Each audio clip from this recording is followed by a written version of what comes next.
I'm Chad Wisniewski. I do project management for Mountainwood Homes.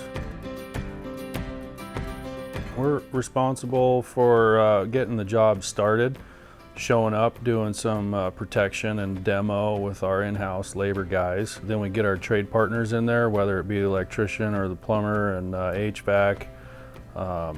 Then move through inspections, get into installation, drywall, and then we move on to the pretty stuff, cabinets, countertops, tile, flooring, paint, and all the way through to touch-ups and then giving the house back to the owner at the end.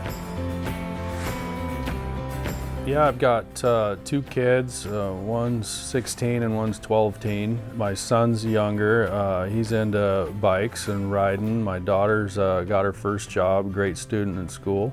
My wife works from home.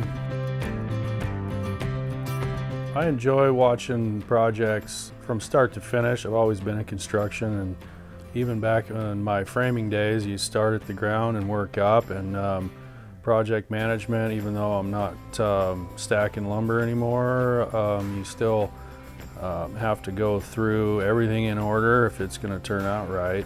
I enjoy the people. I enjoy working with the clients and all the guys. I enjoy working with our field guys, keeping them on the schedule and having work for them and getting things knocked off the do list.